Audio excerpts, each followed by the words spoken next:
फातिमा की रानी माँ, प्रभु यीशु की माँ, आसरा तू ही है माँ।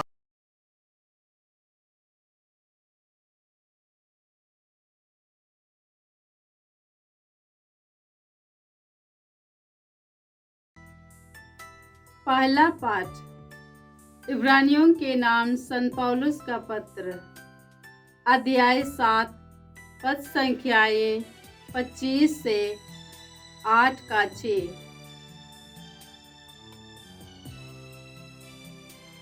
जो लोग यीशु के द्वारा ईश्वर की शरण लेते हैं, वह उन्हें परिपूर्ण मुक्ति देने में समर्थ है, क्योंकि वह उनकी ओर से निवेदन करने के लिए सदा जीवित रहते हैं। यह उचित ही था कि हमें इस प्रकार का महायाजक मिले, पवित्र, निर्दोष, निष्कलंक, पापियों से सर्वथा भिन्न और स्वर्ग से भी ऊंचा। अन्य महायाजक पहले अपने पापों के लिए और बाद में प्रजा के पापों के लिए प्रतिदिन बलिदान चढ़ाया करते हैं। यीशु को इसकी आवश्यकता नहीं होती, क्योंकि उन्होंने यह कार्य एक ही बार उस समय पूरा कर दिया जब उन्होंने अपने को बलि चढ़ाया। संहिता तो दुर्बल मनुष्यों को महायाजक नियुक्त करती है, किंतु संहिता के समाप्त हो जाने के बाद ईश्वर की शपथ के अनुसार वह पुत्र महायाजक नियुक्त किया जाता है, जो सदा के लिए परिपूर्ण बना दिया गया है। इन बातों का सारांश यह है, हमारा एक ऐसा प्रधान याजक है जो स्वर्ग में महामहिम के सिंहासन के दाहिने ओर विराजमान होकर उस वास्तविक मंदिर तथा तंबू का सेवक है, जो मनुष्य द्वारा नहीं बल्कि प्रभु द्वारा स्थापित है। प्रत्येक महायाजक भेंट और बलि चढ़ाने के लिए नियुक्त है, इसीलिए यह आवश्यक है कि उसके पास चढ़ावे के लिए कुछ हो। यदि यीशु अब तक पृथ्वी पर रहते तो वह याजक भी नहीं होते, क्योंकि संहिता के अनुसार भेंट चढ़ाने के लिए याजक विद्यमान है। यद्यपि वे एक ऐसे मंदिर में सेवा करते हैं जो स्वर्ग की वास्तविकता की प्रतिकृति और छाया मात्र है। यही कारण है कि जब मूसा तंबू का निर्माण करने वाले थे, तो उन्हें ईश्वर की ओर से यह आदेश मिला, सावधान रहो कि जो नमूना तुम्हें पर्वत पर दिखाया गया, उसी के अनुसार तुम सब कुछ बनाओ। अब जो धर्म सेवा मसीह को मिला है, वह कहीं अधिक ऊंची है, क्योंकि वह एक ऐसा विधान के मध्यस्थ है जो श्रेष्ठतर है और श्रेष्ठतर प्रतिज्ञाओं पर आधारित है।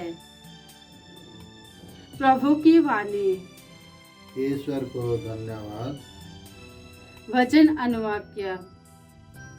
हे प्रभु, मैं तेरी इच्छा पूरी करने आया हूँ। हे प्रभु, मैं तेरी इच्छा पूरी करने आया हूँ। तूने न तो यज्ञ चाहा और न चढ़ावा, किंतु तूने मुझे सुनने के कान दिए।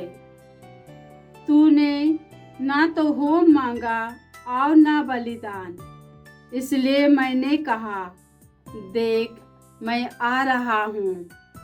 अनुवाक्य, हे प्रभु, मैं तेरी इच्छा पूरी करने आया हूँ। हे प्रभु, मैं तेरी इच्छा पूरी करने आया हूँ। मुझे धर्म ग्रंथ में यह आदेश दिया गया है कि मैं तेरी आज्ञाओं का पालन करूं। हे मेरे ईश्वर, तेरी इच्छा पूरी करने में मुझे आनंद आता है। तेरा नियम मेरे हृदय में घर कर गया है। अनुवाक्य, हे प्रभु, मैं तेरी इच्छा पूरी करने आया हूँ। हे प्रभु, मैं तेरी इच्छा पूरी करने आया हूँ। मैंने सबों के सामने तेरे न्याय का बखान किया। हे प्रभु, तू जानता है कि मैंने अपना मुंह बंद नहीं रखा। अनुवाक्य, हे प्रभु, मैं तेरी इच्छा पूरी करने आया हूँ। हे प्रभु, मैं तेरी इच्छा पूरी करने आया हूँ।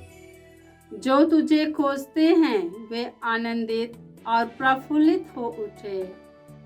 जो तेरी सहायता की राह देखते हैं वे यह कहते जाएं, प्रभु महान है।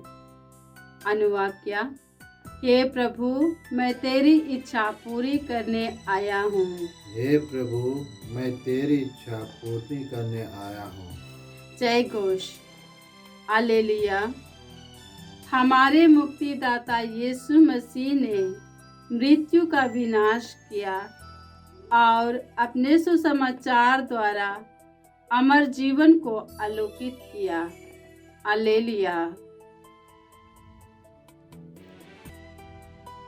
प्रभु आप लोगों के साथ हो और आपकी आत्मा के साथ। संत मार्कुस के अनुसार प्रभु यीशु ख्रिस्त का पवित्र सुसमाचार। हे प्रभु तेरी महिमा हो।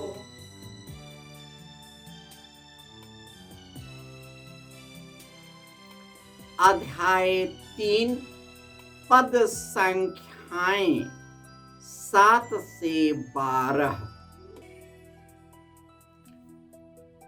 यीशु अपने शिष्यों के साथ समुद्र के तट गए।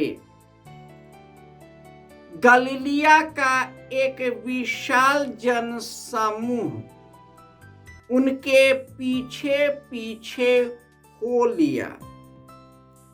यहूदिया, यरूशलेम, इदुमिया, यरदन के उस पार और तीरुस और सीदोन के आसपास से भी बहुत से लोग उनके पास इकट्ठे हो गए, क्योंकि उन्होंने उनके कार्यों की चर्चा सुनी थी। भीड़ के दबाव से बचने के लिए यीशु ने अपने शिष्यों से कहा कि वे एक नाव तैयार रखें, क्योंकि उन्हें बहुत से लोगों को चंगा किया था और रोगी उनका स्पर्श करने के लिए उन पर गिर पड़ते थे। अशुद्ध आत्मा यीशु को देखते ही दंडवत करते और चिल्लाते थे, आप ईश्वर के पुत्र हैं। किंतु वह उन्हें यह चेतावनी देते थे कि तुम मुझे व्यक्त मत करो।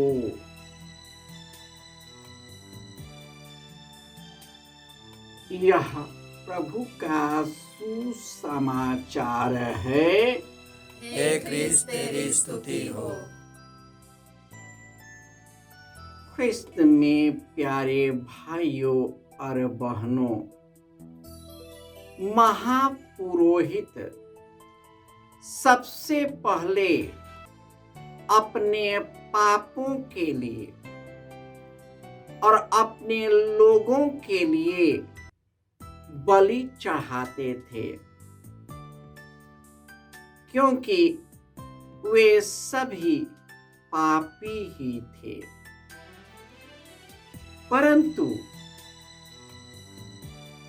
हमारा महायाजक प्रभु यीशु पवित्र, निर्दोष, निष्कलंक,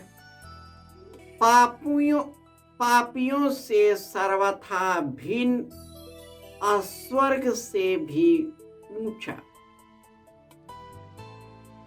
लोगों के साथ रहते थे। उन्होंने एक ही बार बलि चढ़ाने के द्वारा हमें पवित्र कर दिया है। इसलिए जो भी यीशु का शरण लेते हैं वे परिपूर्ण मुक्ति प्राप्त करते हैं, क्योंकि प्रभु यीशु ने मृत्यु का विनाश किया और अपने सुसमाचार द्वारा अमर जीवन को आलोकित किया है। प्रभु यीशु जहां भी जाते थे एक विशाल जनसमूह उनके पीछे हो लेते थे। उनके शरीर से चंगाई निकलता था, उनके मुख से ईश्वर का वचन निकलता था। वे सर्वथा उन महायाजकों से भिन्न थे जो महायाजक के रूप में चुने गए थे, लेकिन ईश्वर ने स्वर्ग से एक ऐसा महायाजक प्रदान किया है जिन्होंने अपने वचनों के द्वारा ईश्वर के गहरे प्रेम और स्वर्ग के राज्य को हमारे बीच लाया है। उनका चिन्ह और चमत्कार, चंगाई यह दर्शाता है कि वे स्वर्ग से उतरी हुई जीवंत रोटी है, जो उसे खाता है उसे अनंत जीवन प्राप्त है। यही कारण है कि लोग नाना प्रकार के बीमारियों से पीड़ित, अपदूतों से ग्रस्त लोगों के लाते थे और अपदूत उनकी स्तुति करते हुए वे जान जाते हैं कि यह ईश्वर का भेजा हुआ परम पावन ईश्वर है। फिर भी हम लोगों में से कई लोग यीशु को नहीं पहचानते, क्योंकि वे केवल इस दुनिया के चीजों को ही भगवान बना लिया है। इस दुनिया के धन दौलत को, आयाशी को, सुख और आनंद को, इस दुनिया के रोटी और कपड़े और मकान को और इस शरीर को ही भगवान बना लिया और ईश्वर को अपने से दूर कर लिया। यही कारण है कि मनुष्य लालच के कारण, स्वार्थ के कारण, घमंड और अहंकार के कारण ईश्वर को नहीं पहचान पाता। प्रभु यीशु इसलिए इस दुनिया में आए थे ताकि हम सबों को जीवन मिले बल्कि परिपूर्ण जीवन मिले। हम यीशु से जुड़कर परिपूर्ण जीवन प्राप्त करें और अनंत अधिकार के अधिकारी बन जाए। जय यीशु।